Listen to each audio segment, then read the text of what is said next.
Welcome back, everyone, to the Gentleman's Wrestling Podcast. I am your host, as always, Jesse Collings. And returning to the show, he's another fellow New Englander, as one of the main qualifications of appearing on this podcast. He is the host of Josh Nason's Punch Out on the F4WON online um, podcasting network. Do you guys have an official name for that podcasting network?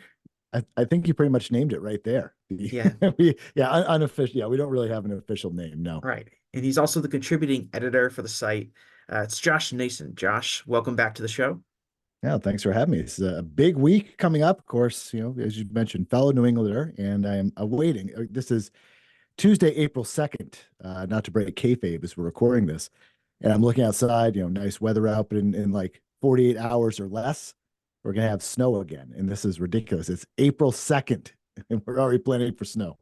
Well, there hasn't been a lot of snow this year, if I'm being No, honest. I think I only had a shovelable amount of snow like once all year after yeah, not getting a lot of snow last year. You're we've you're had, a yeah, little yeah, you're a little bit we've had north of me.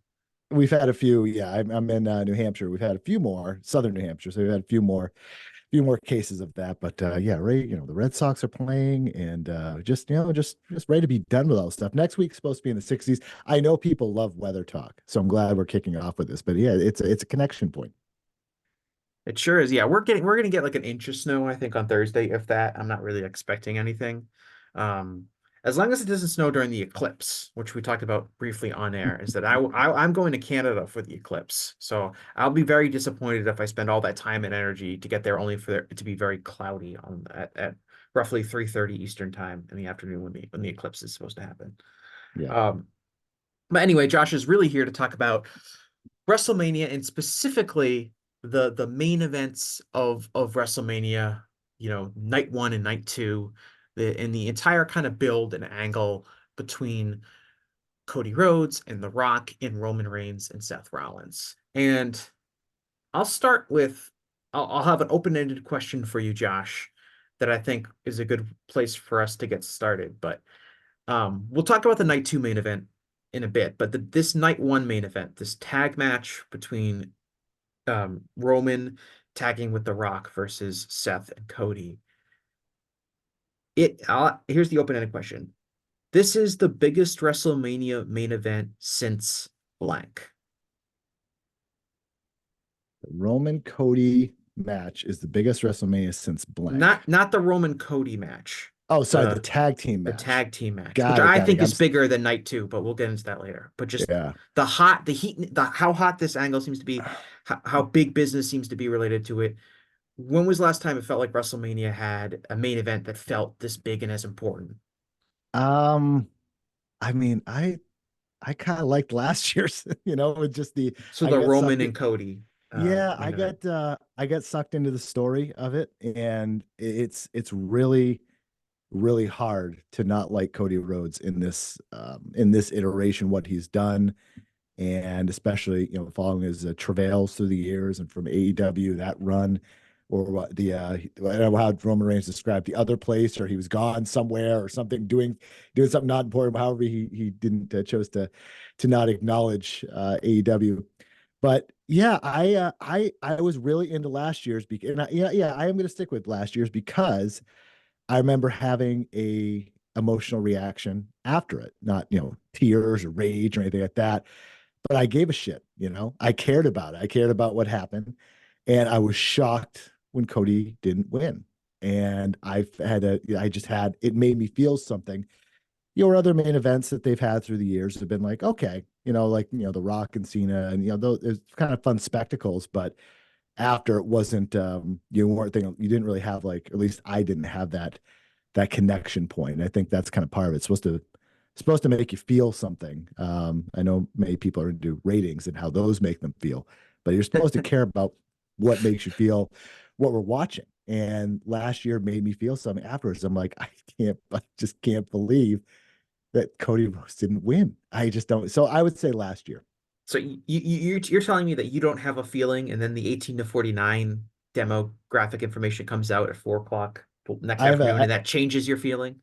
right. I have a much different feeling. Why do people just stake their entire, like, I don't know, online existence to this. And we've talked about how Twitter/X is just it's just awful anyway, and just the amount of people that are rooting for numbers versus caring about what they're watching is as if Triple H or someone is going to come bless them and make them part of the official part of the W Universe family or something like that. It's just they're numbers, and so many people get so tied down in the minutia of the week to week stuff and don't kind of look at like bigger picture with trends and things like that, and just Mhm. other competition on TV, and just but so many people just they see that as a win and they're cheering. They're cheering for laundry to steal a term from pro sports. You're And cheering for a WrestleNomics graph. right, right, right, yeah, and then just taking out the people who are just trying to report. Someone puts out a number, they're like, oh, you're we'll show this, you're biased towards this, and I don't know. And then you bring this up to them, the people that do, and then they find some other way to put down Dave Meltzer or something. It's just it's a whole scene. But yeah, Yeah. yeah. Well, to talk about numbers for a second, and one of the I feel like this is the biggest angle cumulatively they've had since at least the first Rock versus Cena match, and even before that, because I don't really remember just from a business perspective, like Cody versus Roman was definitely hot last year. That was and I had the same kind of segment with Adam Berger last year when I had him on this show doing kind of a WrestleMania preview. And I said this, the Cody versus Roman match is definitely the biggest WrestleMania main event in quite a while. Um, but I feel like this has surpassed that just in terms of I think the build, like week to week interest in the build and what's going to happen in these segments that are on Raw and SmackDown. Interest has been super high in those. They've had this TV show sellout streak where they, have really upgraded the amount of the number of sellouts that they have and packing in 14, 15,000 people into these TV tapings for both Raw and SmackDown. Uh, I just think that this is really like the biggest angle and match that I can think that they have done that's been carried out over several months um, in a very, very long time. It really does, to me, with the exception of last year's show, kind of put into perspective um, that WrestleMania had maybe lost a little bit of its luster over the last 10 years or so. Because think back to not my youth, Josh, but your youth. Mm. Um, and you think about the WrestleMania main event, right? Let's go back to WrestleMania 3, Hogan versus Andre, right? This giant match. WrestleMania 4, we'll kind of skip. WrestleMania 5, the mega powers explode. Like that was just such a gigantic match. To this day, it feels like this huge match of incredible consequence and importance with this gigantically long build-up. Ultimate Warrior versus Hulk Hogan the following year. It it doesn't it felt like that, that is WrestleMania. That is at the core of what WrestleMania is. It's supposed to be this gigantic show with this match that is by far the most highly anticipated match of the year, and nothing else is even close. And you look back at the last 10 years of WrestleMania, and it's like, oh yeah, there were a lot of WrestleMania main events, but gosh, there weren't a lot of really like emotional investments that people had in matches, and a lot of it was part-time stars and things like that. But it definitely feels like a proper WrestleMania. Like it's hard to believe there'll be. I think I can only think of one specific match that is going to be bigger that I can envision that will be bigger than this tag team match and subsequently the main event of night two. That could be later this year. And that's if like a Cody versus Rock match happens at some point this year. Um, but it does feel like this is just a gigantic matches because there's two nights of WrestleMania in a way that we really haven't had in quite a long period of time, and it kind of reminds people of like what WrestleMania is supposed to be. Right. And you were talking earlier about some of those mid 80s, late 80s, rather WrestleManias. One of the big differences then was there wasn't nearly like not even as much close to as much TV Mhm. as there is now. Is much harder to find stuff. We're relegated to find watching getting Coliseum videotapes at our local video store and hoping maybe, depending if you had cable or not, you were able to get, NWA or WCW rather, and you're able to get other stuff, but it was much, much, much harder. And obviously the internet was not the beast and didn't exist the way it is now in terms of getting information. You had to rely on newsletters and Pro Wrestling Illustrated and whatever magazines you get at the store. But yeah, from an emotion standpoint, of course, in looking over some of these previous main events, I mean, you look at things even like Mania 38, which was Lesnar versus Reigns in a winner take all match for there's a unification of titles. And you would think, generally title unification bouts are treated as such big things. But due to the previous years of, oh, they're just going to reverse this at some point. This isn't going to be the way it's going to be forever. It takes some of the oomph out of it. And again, Lesnar, I always been a big Lesnar fan, but his, towards this last few years rather, it just that interest level is completely gone away. And that spectacle and seeing him just isn't to me isn't the same. And they had done Roman versus Brock so many times by the Oh time yeah, they yeah, got to that match, yeah, like it yep, just it didn't feel, this match, this Rock and Roman tag team match against Cody and Seth, like this is a match we have never seen before. right. Um, And going back to kind of the build for this, it's reminiscent of what we're not used to seeing in WWE, which is long-term booking. And those well, years, well, like the years of I'm talking like so long-term in that. So you go to WrestleMania 4 and 5, it was the Hogan Savage thing built over a year. right. Cena and Rock, they did that back to back, and they've definitely a long-term booking. And again, it's tough because you're never really going to get the honest truth as far as when things came up, when the plan was for this, and so on and so forth. But as far as 39, the Usos, the Owens and Zayn beat the Usos. I was like one chip away from the whole bloodline thing. Reigns obviously wins the next night, and then you're kind of figuring, okay, how kind of there was a big question of what's going to happen, and Triple H acknowledged as much, saying what the exact phrase, but some derivation of driving of uh, you know, the story's not over yet, or I believe he keep said the story never ends. There's the always story the never next show. There's always, right. after WrestleMania, there'll be an episode of Raw, and there'll be a pay-per-view after that, and a pay-per-view after that, and a WrestleMania after that. The story Yeah, never ends. and how it was basically this thing of don't almost like don't lose faith. Like it's this basically like, we hear you, like it was kind of weird because you don't ever, well, I guess you hear show creators after shows are done or storylines are done and what have you, kind of talk about some of those aspects, but there was a lot of people that were upset by that, by him losing. And it's amazing that they had to acknowledge as much and in their own way, in his own way. And again, someday maybe we'll get the truth. I don't know as far as when kind of this plan was hatched and how we got here. But however we did, if it was a happy accident or more planned than we thought, or some elements were, but there were some serendipitous things that happened along the way.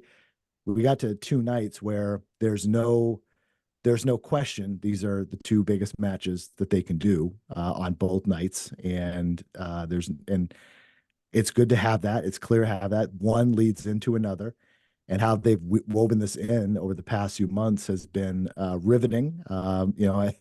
Riveting is not even a strong enough word, but we go back for far back is when Cody was going to challenge Roman, and then The Rock came out and said something to him. He walked away. From that moment to where we are going to get to has been a really fun and interesting ride. And we haven't been able to say that about WWE in a long time in terms of this level of just of curiosity and interest and different people involved and splinters kind of off the storyline. It's really fascinating to see, and it's fun to see, and it's good, and it's not even a yeah. And this is the thing, kind of the flip side of the whole uh, the WWE versus AEW stupid debates in terms of you can only like one or the other. Fans, as much as the WWE, AEW haters are missing a lot of good stuff in AEW. I'm sure there's plenty of AEW fans who are like, I'm tired of WWE. I don't want to watch this. They're missing this really good story. And it's a shame that way. But those of us that are able to flip back and forth and go on both sides of the wall, this is going to be, I think, a pretty fun weekend coming up. I definitely think like last year I was very suspect of the decision to beat Cody at WrestleMania. I thought it was a huge risk to take of Cody being hot at that moment, um, and not capitalizing on that. And I thought that the finish to the match of just Solo Sikoa, giving him the Samoan spike and costing the match was very uncreative. But a year removed from that decision, I can't say that it was a disastrous decision to make. It obviously, Cody still feels like he's just as hot, if not hotter, than he was at the same time last year. He was able to get a year's worth of kind of storylines done without being the champion or challenging Roman again. Um, so obviously that has worked out in their favor. This build, which really starts, Cody wins the Royal Rumble. And by the close of the Royal Rumble, it was kind of really obvious he was going to challenge Roman. It's kind of been this storyline dating back to last year's WrestleMania, as you said, where Cody said he basically had no interest in Seth's world title, and that he was only interested in getting revenge on Roman for costing him the match at WrestleMania. And so Cody wins the Royal Rumble again. And the obvious storyline is Cody now can finally get his revenge against Roman Reigns because he's won the Royal Rumble and now he can challenge Roman Reigns at WrestleMania. The following Monday on Raw, they do a segment where Seth like casts some doubt into, oh, don't you really want this title, the workers title, and not like the other title that Roman has that you've been chasing for a year? Um, and then they do the SmackDown segment, like you said. Um, and then there's that backlash of Rock coming out, like Cody being like, "All right, I'm not gonna challenge you, Roman, because this guy is, and it's The Rock." And The Rock comes out, and it's supposed to be this big surprise. And the fan base, at least online, which is not everyone, of course, totally rejects that. Right? There was that period of about, I don't know, 48 hours or longer where people were more upset about The Rock getting that WrestleMania match than anything they've been upset about in WWE for quite a long period of time. Um, and then they have this one of the most bizarre things in the history of WWE in hindsight, this weird pseudo events in Las Vegas, the weekend of the Super Bowl, in just 6 days after the SmackDown episode, where they essentially um erase the SmackDown episode from canon, where the idea that like Cody gave Roman this gave Rock his that let Rock challenge Roman and Cody wasn't going to use his title shot. Rock turns heel uh despite being a babyface on Friday, and they basically retcon the entire um angle that they shot on that Friday SmackDown, which was supposed to be like the biggest angle they've shot in years, right? That Rock is returning and he's going to fight Roman Reigns at WrestleMania. Holy shit. And they just kind of like erase that from history, and they pivot towards this tag team match. Um, and that's obviously been hugely successful. Uh, to me, it was alarming that they could get away with kind of erasing something that they had just filmed on television a few days before. But at the end of the day, the personalities are big enough, the stars feel important enough, and the vibes are all there with the promotion that fans are willing to easily overlook that, logic gap and that erasure, um, to get where we are today, which is feeling, The Rock has been very wise pivoting heel, and he's been great as a heel from a performance perspective. The fans like Cody. It was the right move to get to this type of match. I just don't. I really uh was surprised that's how they went about doing it, by essentially like erasing that episode of SmackDown. Well, it's a benefit of being hot, right? You can, if you're hot, then people will forgive a lot. And, Yeah, and it there's, it captures what people want out of WrestleMania, which is big stars, catchphrases, guys insulting each other, big Mhm. match. And it's Yeah. okay if it doesn't make perfect logic or really not that much logical sense at all.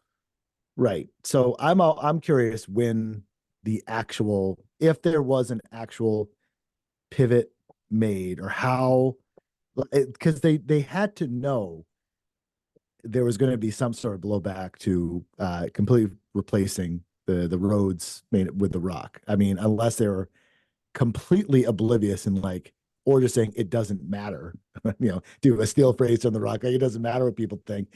We're going to go with the biggest Mhm. names in this thing. And we'll fix the Cody thing later. Like, there was that article. I still haven't read the full thing in ESPN the other day about basically they kind of the story about how they pivot or why they pivoted and all That this. was not a real article by Mark Riamondi. Mark and Mike Coppinger, the same Yeah, guy so who ripped on that's just a AEW. Fed article to talk about how Yeah. great Paul Levesque is. But Well, the one line I saw early on when I was kind of like, huh, it was like the fifth paragraph, like, they're talking about, Rhodes being doing a cover shoot for WWE 2K and or 2K24. And they said he was asked at the time about The Rock. He said, and like, why would they buy in November? Why would they ask about this? This was when this happened. I don't consider him in my way. Maybe he is a maybe I need. Maybe he wants to get in. I don't know. Like, there'd be no way that they would bring that up to him in November. Like, it just didn't make, yeah, that was well, kind of people have been crazy talking about The Rock, wrestling Roman Reigns at WrestleMania for years and years. forever. Yeah. Sure. Yeah. So, yeah. So they were able to kind of that to, retcon is probably the best word in terms of they just kind of moved on from it and never really explained it. And they just leaned so heavily into the, a true, for the most part, babyface heel Mhm. dynamic, even though The Rock as much as you want to say he's this great heel, he's a cool heel and Well, people he's The still love Rock. him. He's the most Yeah, charismatic it's person. Like, impossible. Yeah, yeah. it's funny when he said being the best heel since the '80s. I mean, he was a heel when he was in WWE multiple times. Like, he's dissing himself there by saying that when he says he's Yeah. the coolest heel since the '80s. But yeah, I mean how they've done it in that kind of that weird way of how things start early on. Whatever it's done, it's got us here to this spot. And after this, there's certainly plenty of angles and stories, more innings, if you want to take the Paul Heyman phrase, left to this thing. And we'll kind of see where it goes and how often Rock wants to wrestle. I don't think it's probably going to be that much is a guess, but maybe one or two big matches to go. And then he calls it quits. I don't know. I think, yeah, if I were to guess what happened, and then of course this is just a guess, I would say that the original idea was to do Rock versus Roman at WrestleMania. And for that original SmackDown segment, I think they definitely anticipated there was going to be some backlash, but not to the level that there ended up being. I thought they thought, the fans would be so excited to see The Rock wrestling a major match at WrestleMania that they would not be that upset about Cody kind of getting pushed out of that spot. Um, and I would argue that that still might have been the case if they had stayed the course. I think the fans would have eventually bought into The Rock being in this spot, especially if he was the kind of leaning character that he is now. Like, he's The Rock. He's so charismatic that I think he would be able to make it work. Uh, but they obviously pivoted very quickly, so we never got a chance to see if that would happen. But I assume they went into it with the idea being that it'll be, Seth versus Cody. And there's also like the CM Punk injury might have thrown something into it because maybe Punk was earmarked for a major match with Seth. So then they had to figure out what Seth was going to do. And maybe that was, pivoting Cody over to Seth, because if you're doing Punk versus Seth, what does that leave Cody, the Royal Rumble winner, with? Um, so that's another factor that maybe changed plans. But I think the idea was that they thought that, The Rock would just be over because he's The Rock, and people would not be anticipating that kind of backlash that they got for Cody. Um, and I think, The Rock, who's a really smart guy with great instincts for professional wrestling, he had that from pretty much the first day he debuted in WWE, saw that, there's way more into this if I'm a heel than if I'm just, superstar babyface Dwayne Johnson. And to his, and I think he was 100% right, because it does seem like there's a lot more into it. And you're now doing this match where there's a lot of potential. it's like it's one of those things where it's like, yeah, there's a lot of potential money down the road with a Rock versus Cody match, which there obviously is. But like, does The Rock really care about that? Does he care about like making money in wrestling? Yeah, well, I think he is, he's into the record setting business, Hmm. and at least the perception that his comeback here has set records when talking about it's so funny now when they talk about the the sellout streak. And I mean, I have no doubt it's legit, but when they talk about like the gate records, and like when he tells the fans like, you this is the biggest gate, you did this, what he's telling was you paid higher ticket prices than you did at any other point in history, right? I mean, that's kind of the thing with these records, You both on guys, you the guys pay. AEW side, yeah, and WWE side. It's the same Yeah. thing. You guys paid more and set a record. Thanks so much. Well, for anything, and especially now with the percentage of fees and stuff like that. Like I know Brandon Thurston has said that he believes that a lot of times when they talk about the gate revenue, they're including Ticketmaster fees and things like that. So like the ticket broker agencies charging higher fees um have led to, a lot of these gate records, right? Because Yeah, I have, and I actually mentioned. I think you guys actually had talked about this because I had made a mention of this before to him. When I worked in tickets, we never included. We were a vendor, Mhm. a primary tenant rather. We in our revenue notes we never included Ticketmaster fees because we didn't get any because Ticketmaster had to. The reason they get the fees is so they operate as a business and they're able to operate infrastructure, and that's kind of the thing is they're collecting for themselves. So WB, if they are, I don't know, they would have to get access. That would be to me an unprecedented amount of access in terms of finances to another company's books in a sense, and to be able to say we want to use this in our revenue. I think that's hard to do because they're also publicly traded company, and you can't take another company's revenue and claim it's your own. Mhm. So I don't think Well, they the don't ticket. claim the gate revenue um in the I don't know how that revenue is factored into their actual like claims in terms of the filings because they're talking about they're sending a press release saying out this event generated X amount of dollars or whatever and this was the gate for that. But when I don't know if they're factoring that into the actual like investor reports and things like that. Yeah, I don't think they could. That'd be pretty tricky because you're Mhm. you're essentially falsifying revenue because that's not Yeah. yours, Anyway, unless they there's yeah no yeah yeah. Either way, there's no dispute about that this is huge business and did Mhm. that they have the sellout streak and they've got giant crowds pretty much since January it feels like they've had at least 10,000 people for every Raw and SmackDown.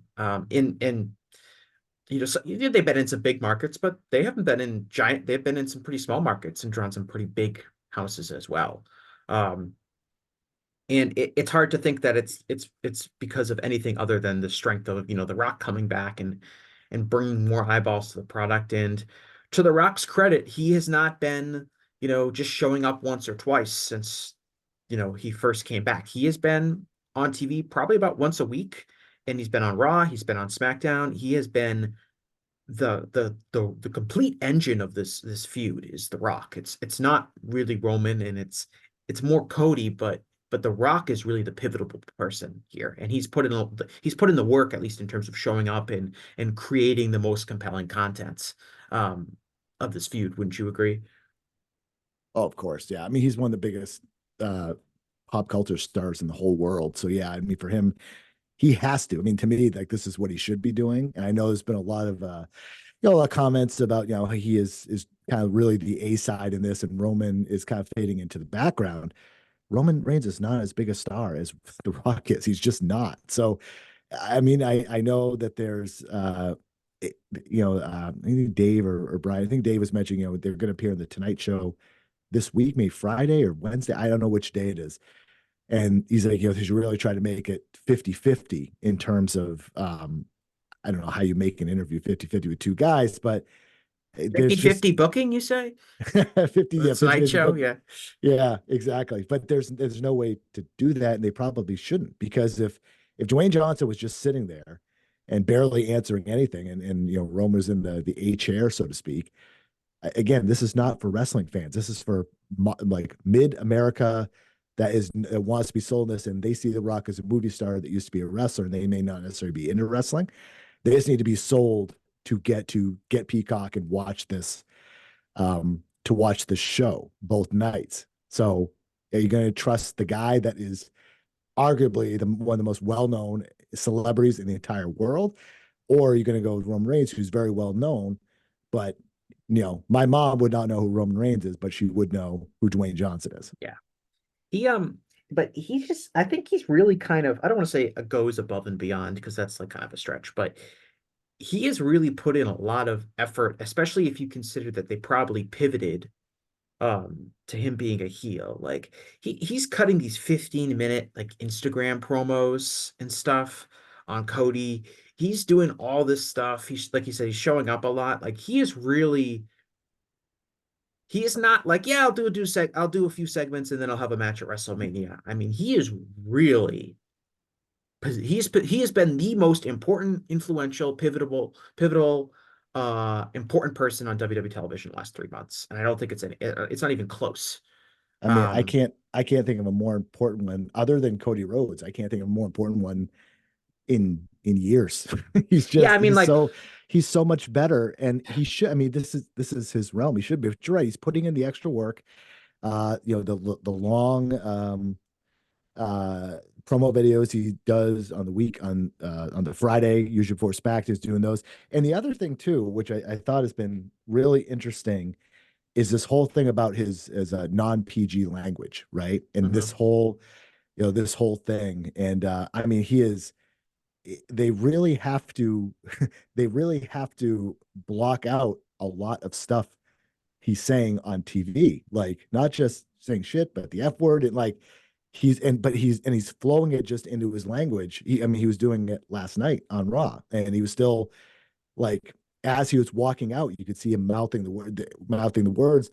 And I don't have a problem with it. It's just fascinating that he just is there, really having to work with this and make the product seem more I say more real, more intense, and that just is it's just real. And like he even included this the other day after that beat down of Cody Rhodes outside. He put in an extended clip after you see when the one that were the producers saying cut, we're out or whatever, and he just keeps going. He's like, what? That doesn't mean anything to me. Like basically that treating us as this that was a real thing. He is just as he's on just this different level. And the interesting thing will be going forward when he is not in the mix, how much are they going to let other people do this? And I'm not saying swearing, but like to really ratchet up the intensity. And are they willing to really make this change?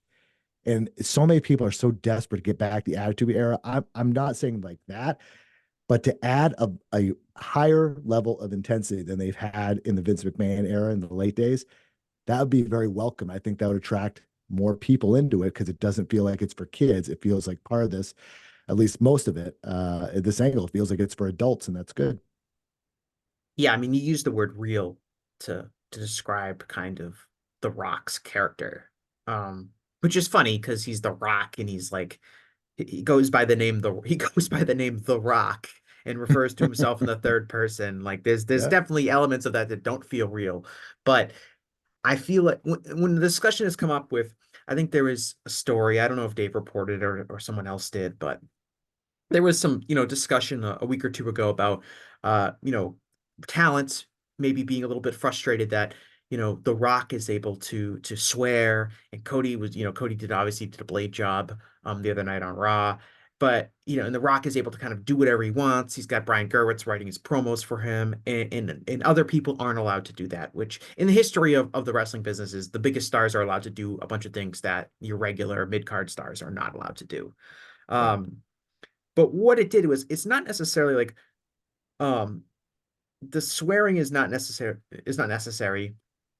to this, but it does hammer home that I think WWE's product in general has been very controlled and very sanitized.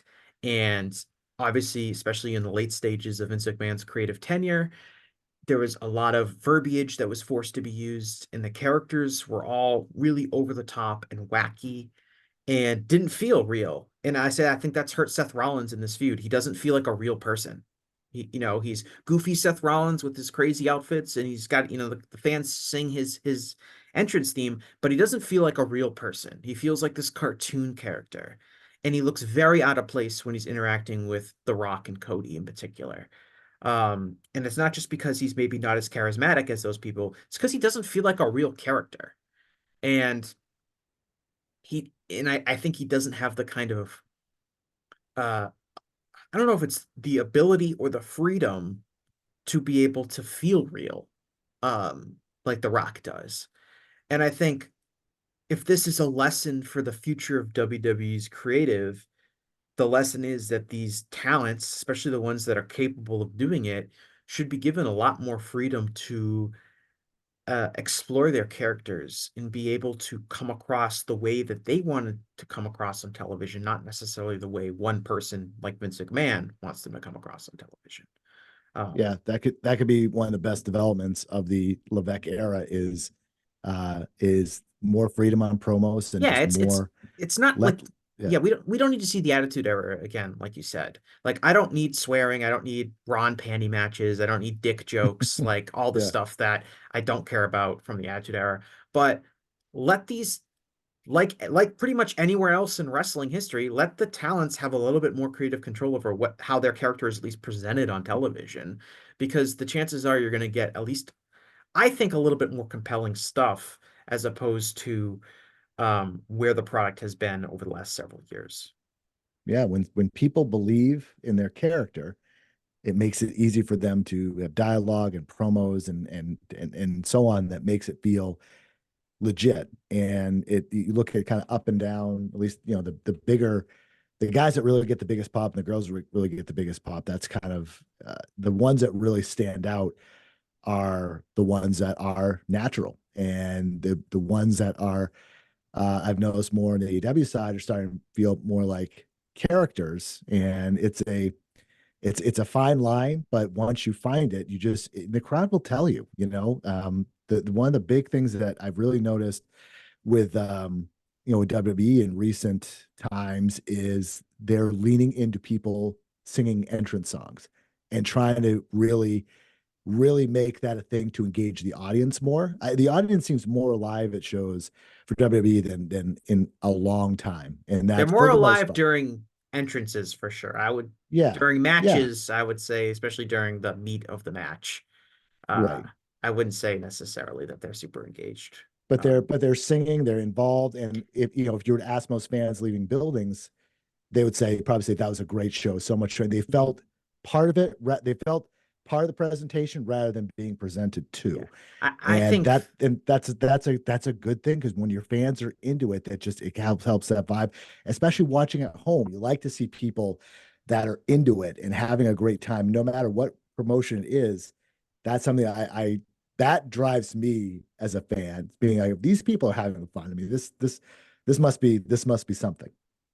yeah, I would say that the crowd is more invested in the wrestlers than they have been. And I think this is a huge like optics change from when Vince McMahon was in charge. I think I've been pretty consistent about this. I think that by the end of Vince's creative tenure, fans had lost a lot of hope that anyone could really, get a sincere push in the company. And if the fans rally behind somebody, they would never get fan support would never get reciprocated with better booking or championships.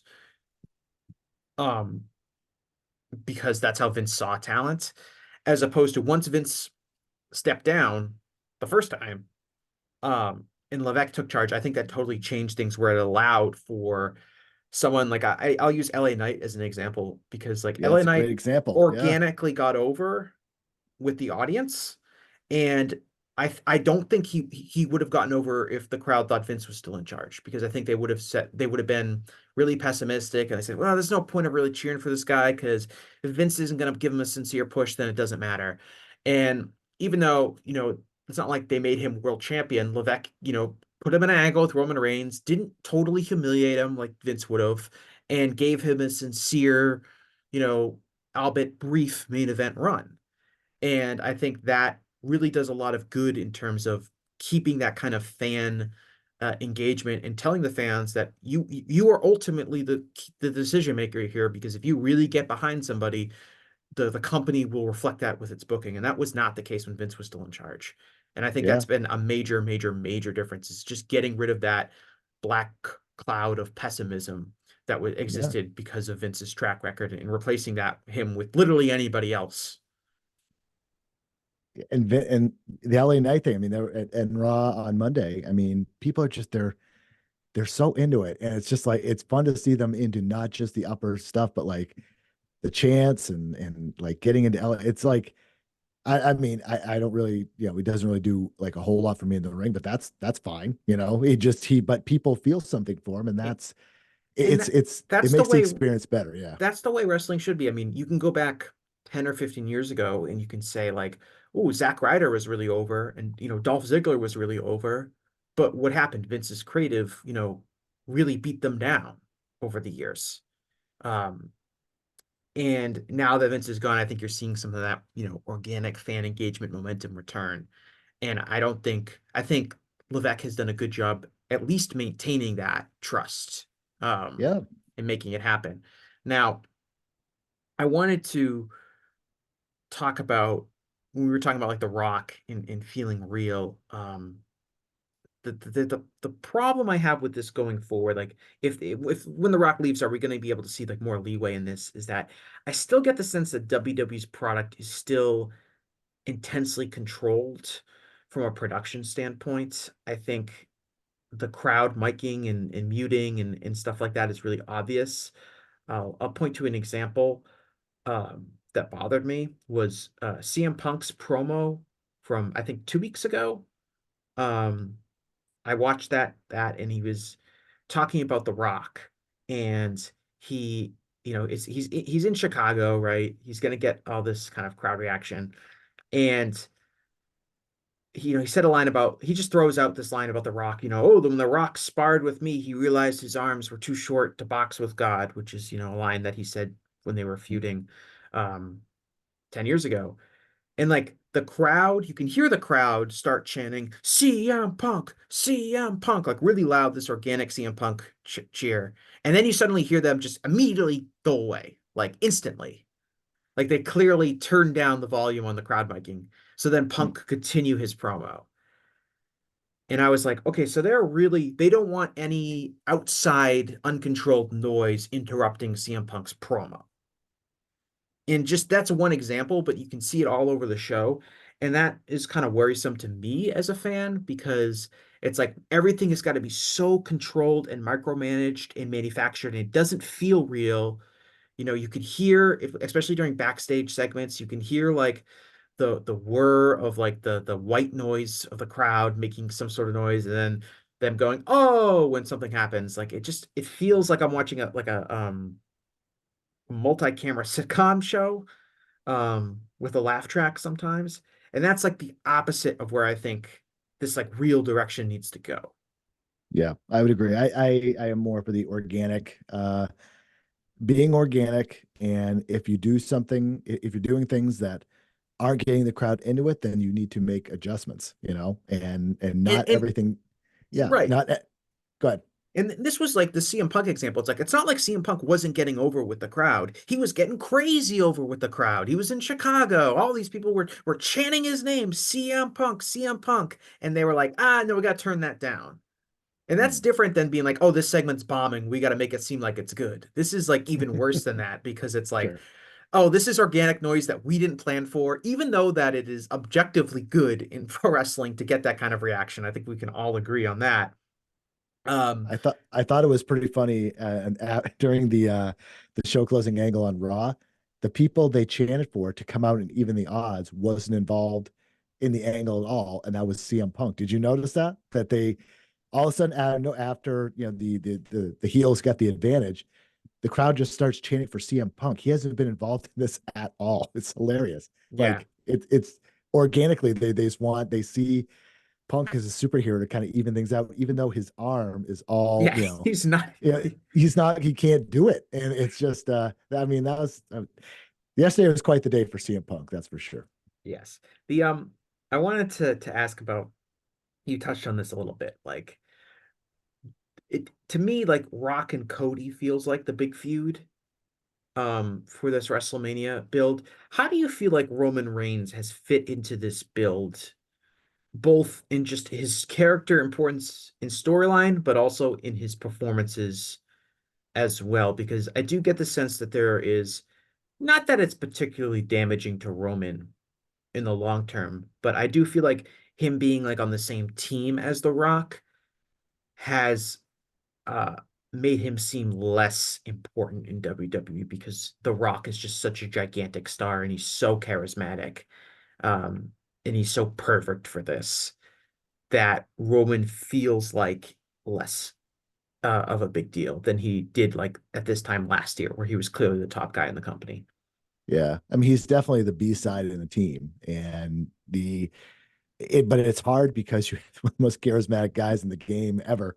Right. One of like the Out the three most popular wrestlers of the last 50 years.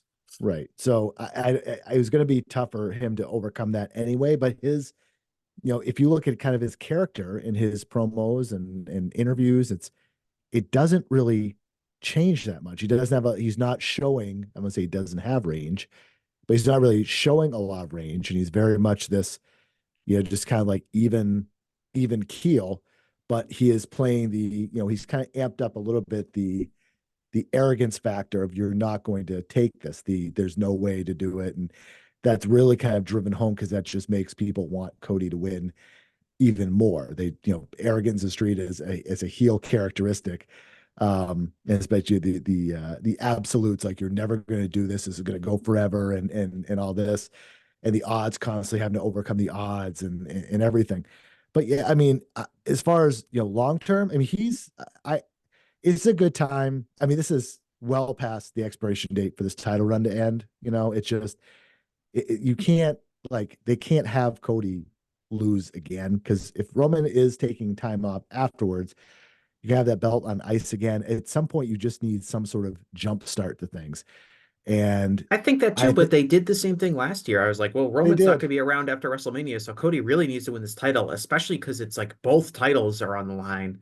Um, and they didn't do that. So, and it hasn't really hurt them, as I mentioned earlier, that year, that year where Roman kind of had the title and wasn't around that much. Yeah, Uh, but if didn't you're really going hurt to, them.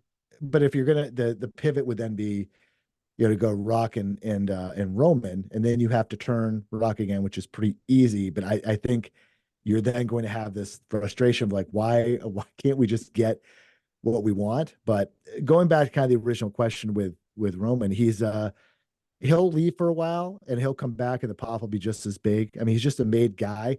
His ascent into the next level in terms of just that appreciation and love. I mean, he's going to get a pop no matter what, but it's going to be if he goes and conquers outside, maybe not conquers, but like he has to go away. He has to do the Rock Cena thing, try the acting thing and all that, and then come back and they're going to say, oh, this big star is here, right? And he is what he is. I mean, he doesn't wrestle that much, and he kind of does the same thing. And I don't think his star has necessarily, to me, felt like it's grown, but he's got to, if he's really going to kind of kick it up that next level, he's got to show more emotional range. And like The Rock has all these different things that he does, and granted, he's one of the best ever. But Reigns he hasn't shown that yet in this heel persona. This very, what he's done has been great.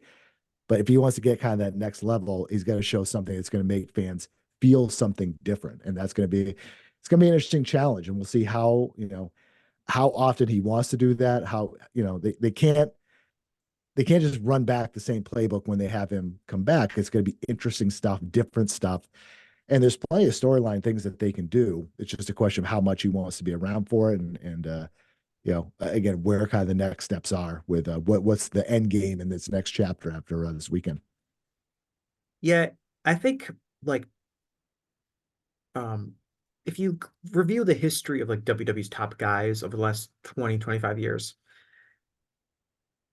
there's a gap in between kind of their peaks, but like Cena to me was always kind of like the Rock's heir apparent as the top baby face in the company, the super charismatic guy that can come out and work a live crowd for 10 or 15 minutes with his promo ability and get stuff over and get the crowd invested in him as a baby face. Um, that's a really rare skill set. It's super difficult to be able to do that. There's only really been a few people in the history of wrestling that can really do that on a consistent basis. And Roman was brought in to be the heir apparent of Cena. That's how he was promoted. And that was just a really that he was miscast in that role. He just was never gonna be, you know, 15-minute babyface fired up promo guy in front of the live crowd. And since pivoting to this heel character, it's much more uh better for his particular skills and his particular level of charisma, where he can play this kind of somewhat understated. There's also definitely some stuff about him that's not understated at all. But this menacing, uh, kind of cunning, evil mob boss style heel character is much more in line with, I think, his total skill set and his presentation than, you know, big babyface star guy was. I think that's almost indisputable.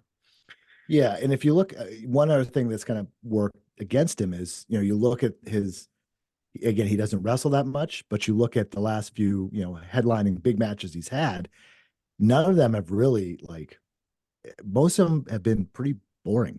The If I'm being matches honest. themselves, Yes, I mean I mean, you look at like the Reigns Uso match from SummerSlam last which was a August. huge match with a ton of like momentum and fan investments in that Mhm. story too. Yeah, went Like three. that should have been Yeah, an easy match to have like a really great match with. yeah. Outside the intros, I mean, it went 36 minutes. The LA Night match was 20 minutes. Last was in the Royal Rumble in that four-way, which wasn't really seen as like a top match. It was just kind of guys in the It's a match. four-way And match. I mean, there's only yeah, so so much you can do with right, those.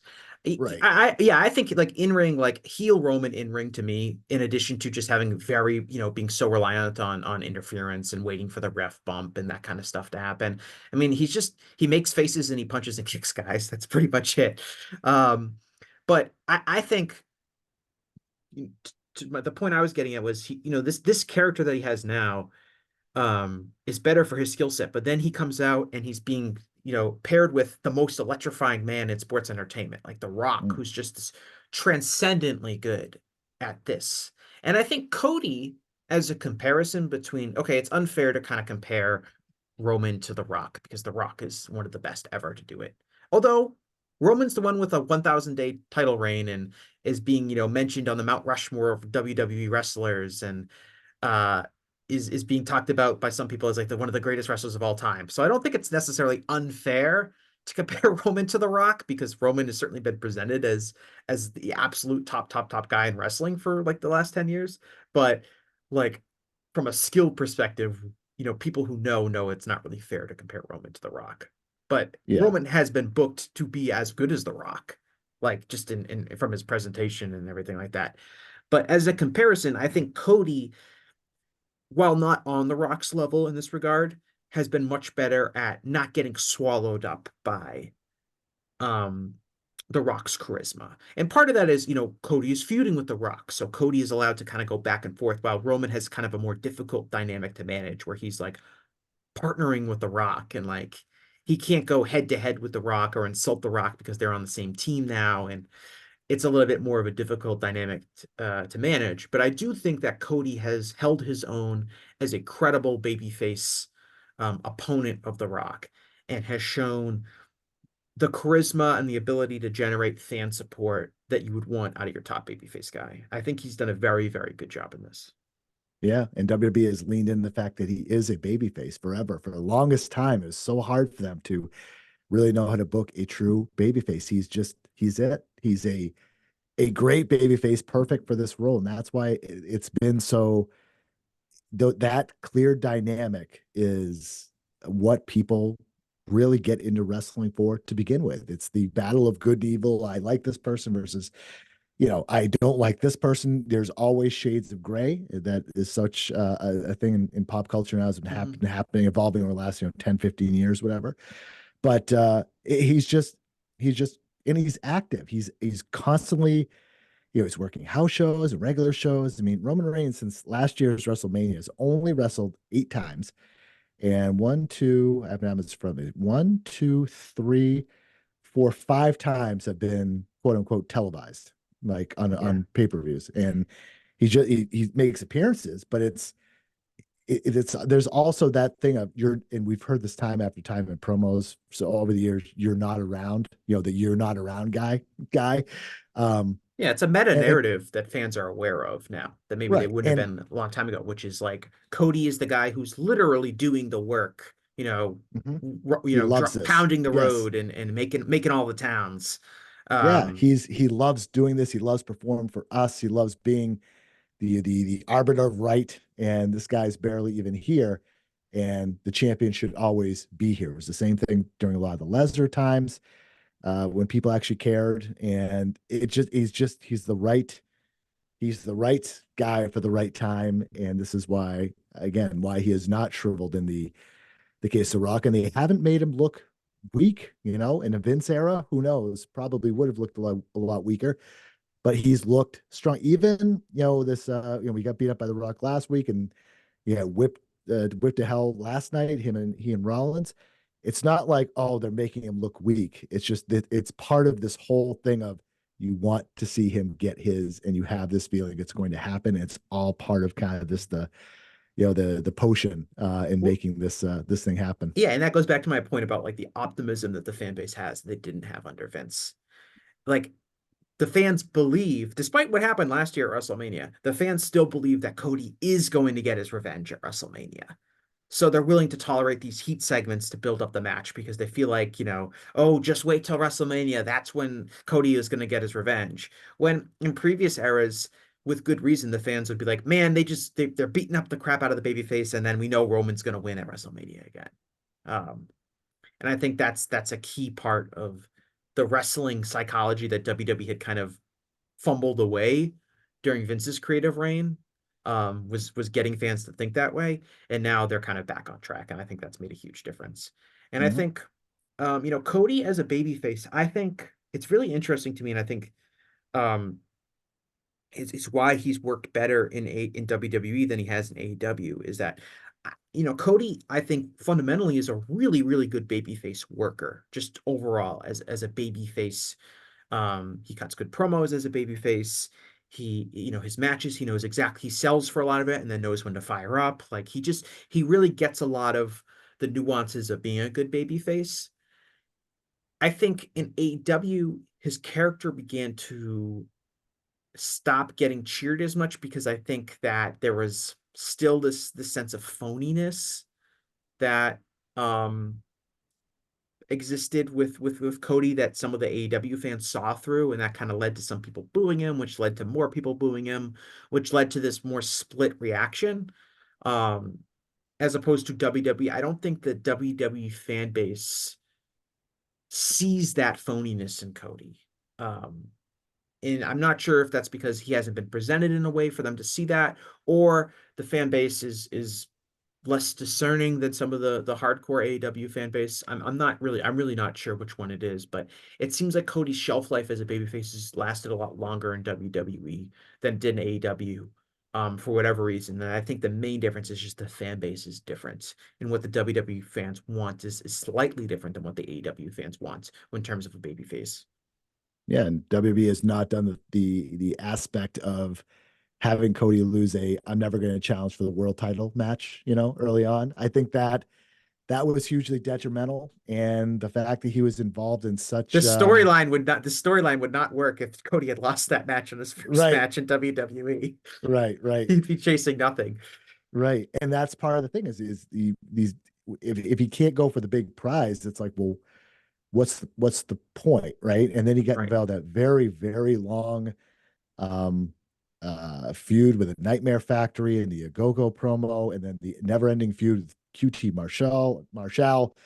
And yeah, it just was it just they lost their way with them, whether or not that was a lot of his doing, Tony Khan's doing, just them thinking of doing the right thing, and everyone trying to uh the VPs doing the quote unquote right thing of getting out of the way and letting other Hmm. people be stars. That I think that has backfired in some ways. But yeah, this they just leaned into it in WWE, and people, right, there's a difference in the audience, or there's a difference in some of the storylines and how they in and they WWE has not relented from pushing Cody as one of the top guys no matter what. That change over time? Of course, because everyone has a shelf life. It's just kind of how it happens. But for the time being, and this should have been the case in AEW, a company he helped found, he should have been always presented as upper tier, and they got away from it. And WWE is at this point is he's the guy, and I expect he's going to be on the top shelf for I don't know, anything could happen, but I don't know, 2-3 more years easily, probably maybe Yeah, a I mean, couple. We'll see. I frankly like look at if you look at the WWE roster right now, who else would be like coming for Cody as like the top babyface in the company?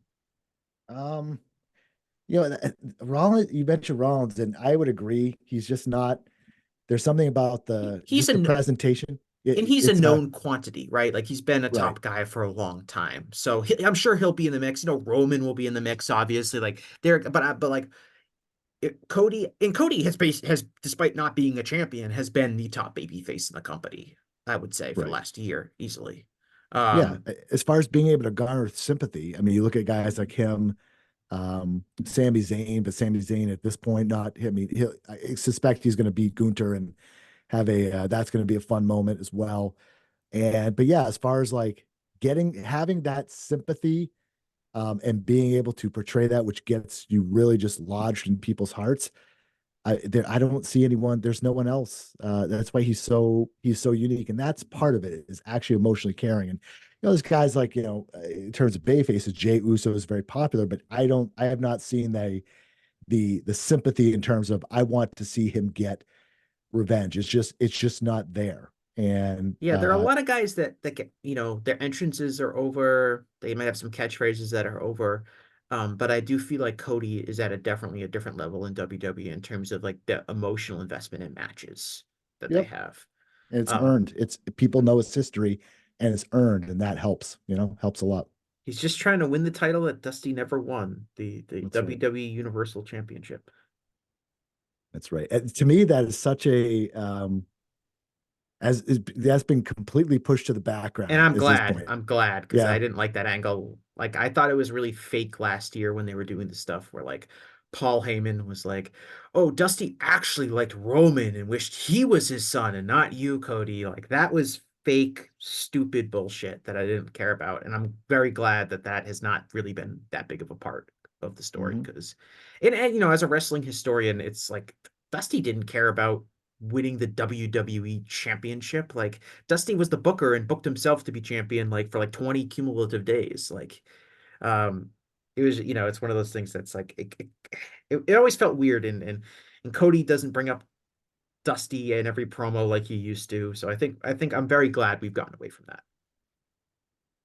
Yeah, exactly. And it'll be if he does win, it'll be part of the whole the post promo on Raw, that it'll get mentioned, but it seems like it's bigger than that. And I think that's good. And yeah, the inclusion of The Rock and just this whole thing has just helped be like, this is a personal thing now, not just a Dusty Rhodes thing.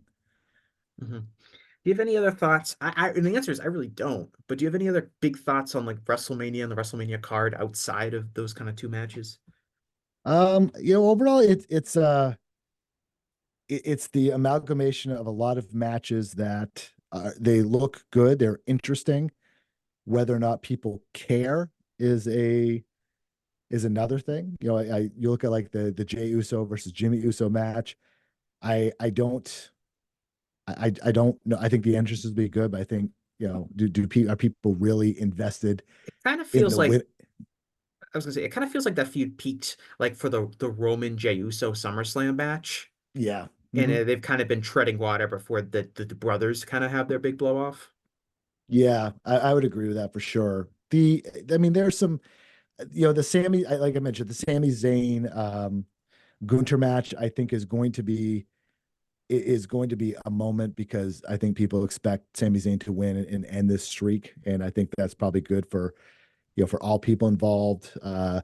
You know, the Ripley versus Lynch match, I think is, you know, it's notable. It's two of the, you know, arguably two of, I would say, the two biggest women's stars, but it's definitely been made to a, uh you have to turn the heat up a little bit. I don't, you know, I don't think the mentioning of the daughter is really doing it for me as much as just it's two of the top stars, and that's kind It's of the it. two most popular women in the company by far. Yeah, yeah. Rhea's, Rhea's character is indisputably popular in WWE, but like Rhea matches, Rhea as the wrestler, it just that doesn't seem over. She's over as like uh this kink worker, I guess. Um that's probably not a great term, but um I know what you it's a different, what this is one of the things I like about, though, it's a different presentation and a different, like, there's just so many different avenues that they're really running into with all mhm. these different factions, that there's really something for everyone, from she the but Judgment Day to the LWO to this to that. Like, you can get your hooks into something even if something else isn't working for you.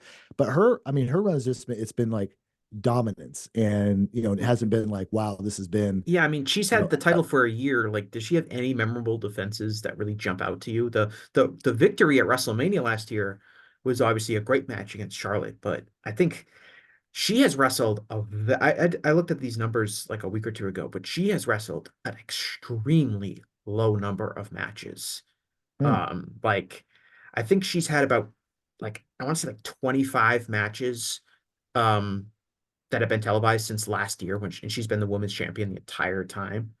interesting. Um, Yeah. so Well, you know, I think part of that is they don't want, you know, they're really into this kick of long title runs. big, of long dominant title reigns. Hmm. And you know, if you're like, okay, we're going to promote this person up, and but however, we don't want Ripley to lose until, you know, X date. You know, if they're looking to do a year-long reign or something like that.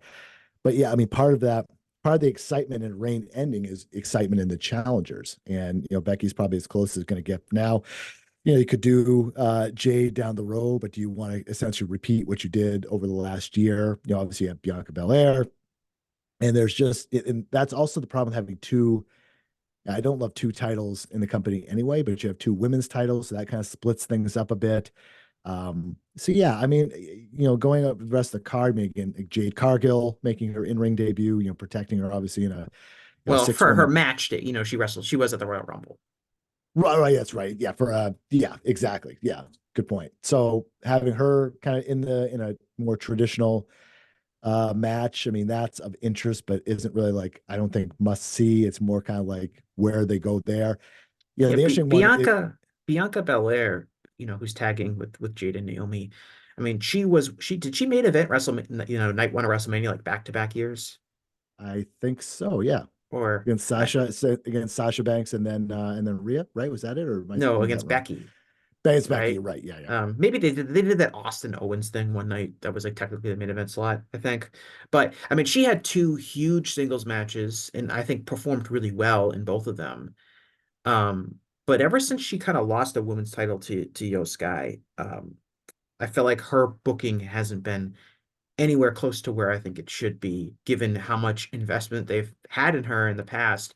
And I think the quality of her performance just feels like another woman on the roster after, getting these big matches at WrestleMania and having these title runs and performing well. I don't think it has anything to do with her performance. I just think that um, they haven't kept up her momentum as well as they probably could have. Um, Yeah. I think Bianca versus Rhea should have been like coming out of WrestleMania last year, with Bianca and Rhea both winning, their big matches. I was like, those two gotta wrestle each other. Those are the two biggest women stars right now they have in the company. They're both young. They're both haven't been super overexposed, and they haven't wrestled each other. They've been on separate brands, and I think that's been to the detriment of both of them in terms of just them feeling important as wrestlers. Yeah, and looking at night two, the Rollins McIntyre match is really kind of been put in the rear view with all the stuff going on in the main event. If Rollins, depending on how good his knee is, he could lose here and then be out Hmm. for a while to get healthy. You have Io Sky against Bailey. I expect Bailey. If they're going to go on the feel good theme, I expect Bailey could win that and the evil reign of Io Sky. But things like the triple threat between Logan Paul and Orton and Owens. There'll be some spectacle in that, but some big RKO high spot. But Feels LA that Knight, feels like just a weird three weird people to be in a match it against another. it does, it Every does, yeah. WrestleMania has these kind of matches that are just like three guys that you kind of want to get on the show, so you put them in a triple threat or a multi-man match. Um, but it's just kind of odd that they're all wrestling each other in a triple threat match. That one's kind of odd. They have And the random ladder match, the you 16 gotta on have that. 16 ladder. And Yeah. that's, if they're gonna do a match Yeah. just to get a lot of people on the show, just do a match where guys are gonna fall off the ladders and stuff like that. It's always gonna get over. If you don't have another match on the show that's like that, it'll be a fun spectacle. Um, is someone gonna emerge from this match as a huge star? I don't think so. Um, but I think it's a pretty good. I have no problem with those matches. Kind of a not the greatest past year for Austin Theory. He beats John Cena at WrestleMania. Um, and now he's in this multi-man tag team match as maybe the least important tag team in the entire match.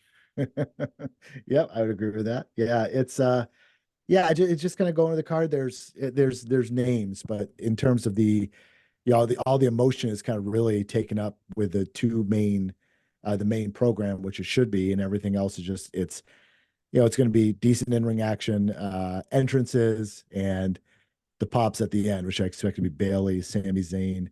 The night one will be Rock and Roman Reigns winning to kind of add another nefarious thing. So I fully expect Steve Austin to make an appearance during the night two main event in some sort of So uh, you're opposition to Rock. so you think that why would Steve Austin come out there? He hasn't been Well, teased at all, unless you count that he that's the was on the point. back of It's a surprise. He's one of the Rock's greatest rivals, and I expect as the odds are uneven for Cody Rhodes, he's going to get some help. Some people thought maybe Cena is going to make an appearance during this as well to help even things out, but there's not. I guess there is some history with him and Rock, but I don't know if that fits as well. But I expect that both main events are going to be that main event on night two is going to be such a spectacle of just all kinds of stuff happening. I hope it doesn't overshadow the finish. I don't think it will, because I think they're smart enough to avoid that. But people are going to be exhausted by the end of that thing. Put it that way. I think it's going Well, to be they're going to be crazy. exhausted because it's going to be at the end of a very, very, very long weekend. And I Very heard true. it's Very it's true. going to be cold. I mean, we were talking Oh, about snow, this week here, but I saw it's going to be in like the high 30s um in Philadelphia, like by the time like it's 11 o'clock at night. uh-huh. Um, Well, which it's I don't know winter. if that will impact the crowd like energy at all. The wrestlers should be fine in that weather. Um, Yeah, I again doing Northeast WrestleMania in early April. It's such an outdoor one at that. That is it's a big risk, but I mean they did it for a reason. I look at the temperature right now is 40 degrees during the night. Yeah, so we'll see. Even during the day, it's not that warm. It's only like 60. So on Sunday itself. So at least it's not going to be raining at this point. But yeah, those stadium shows are always tough. With reactions and so many people are just so far away, they're just kind of there for it. So we'll as always, it's the opposite hard cam shot that really kind of tells you those are the people that you obviously see the most. Mhm. The last question is what do you think happens on now you told me you think that that Roman and Rock win the tag team match. So it's Hmm. bloodline rules, whatever Yep. bloodline rules are, which I'm gonna assume means just the bloodline can interfere a ton. Anything Uh goes. Yep. yeah. Yep. And then who leaves WrestleMania night two as undisputed WWE Universal Champion? Cody Rhodes You don't think has to be. Senior Money in the Bank cashes in for heat? Think of the heat, Josh. Oh my God, that'd be such a Vince move, right? No, I think that could happen. You know, if they don't want Drew to beat Seth for some reason, and Drew just lays him out, and Priest leaves as the world heavyweight champion, Yeah. I could see that for sure. Because he's got to cash in at They some haven't done point. anything with him. They haven't, and maybe that's the thing they want people to forget. That's very, very possible. But yeah, I think it's Cody's night, Cody's weekend, in a lot of ways, and it's going to be that main event is going to be like a 45-minute spectacle, and I'm all here The for it. entrances alone are going to be 45 minutes. I know. The I know. yeah, I would say what I think is going to happen if I was to bet on it, I would say Cody Rhodes is going to win the title. Um, I don't really have an emotional connection to anything in WWE. So I'm kind of rooting for Roman to win because I think that would be the funniest, like as a observer to just see the reaction from people if Roman retains. My Mm. dream is Tama Tonga comes down and costs Cody the match. Okay. I think well, I have Cody how this would happen was that Cody and Seth win night one, which keeps all bloodline members from interfering at ringside.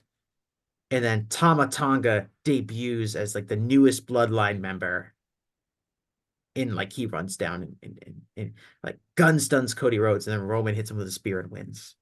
Um, that would be the funniest outcome for me. I is that going to happen? Probably not. I think Cody's going to win, but like I would have a very enjoyable like hour online afterwards, Yeah. seeing people's reactions to that because I think it would be hilarious. But Yeah. I think Twitter might have an issue if that happens, but we'll we'll yeah, see. I think Yeah, this is it's I think Cody's going to win. I think it's I do too. would be I think it would be very problematic if he didn't. But I thought it'd be problematic last year, and it didn't work out. It worked out fine for them. So maybe they'll run it back again. We're only in the third inning after all. Maybe we're in the fourth now. Maybe we're the starting pitchers is going through the order a second time by this point. Josh, do you have anything else you want to plug? You got any content coming up over the next few days or things like that? Yeah, I just today being Tuesday, depending when people hear this, I did a about 45-minute interview with Josh Barnett of Josh Barnett's Bloodsport, the The War 10th, Master. the War Master himself. We talked about Bloodsport X, which is coming up on Thursday on Triller with part of GCW's Collective Weekend. We also talked about Bloodsport Bushido, which is coming up in Tokyo, Japan in June. We talked about his bourbon line, shower burgers. What else did we talk about? Oh yeah, Roadhouse, Shower burgers. shower burgers. Yep, shower Is burgers. that a brand of something, or is this we're just talking about eating burgers in the shower? Eating burgers in the shower. You'll hear about that and more on the podcast. And also he talks, if the rumor that more WWE talents are going to appear at Bloodsport on Thursday, a little bit more on how the Baszler thing, Shayna Baszler thing came about, and then also we talked about Roadhouse, his opinion on the Roadhouse movie. So all kinds of stuff. So that's available now. And yeah, we're gonna be doing wall to wall content all weekend long on WrestlingObserver.com and audio shows and plenty of written stuff to read about. And we're doing live coverage of several of the other shows like Bloodsport, Joey Janela's Spring Break, the Mark Hickok Super Show, Mania itself, NXT, Ring of Honor, all the usual stuff we'll be covering all weekend. So it'll be a busy weekend, but it's a busy week in our sport. So yeah, we're happy to do it and ready to get this thing really going. All right. Well, thanks a lot, Josh. I appreciate you coming on the show, and I want to thank all the listeners who continue to listen. Um, just any continuing listening to the show is probably the best support you can show. Give us 5 stars in your podcast app of choice. I'm told that's extremely important is to give 5 stars and leave a good review. But give an honest review. Don't just slap that 5 stars. I want to feel like I earned it. Don't be like Don't give it like a Dave Meltzer, it's Randy Orton in a ladder match kind of 5 star. Give it a real thoughtful 5 star. But thanks a lot, everyone, and I will talk to you again after a while.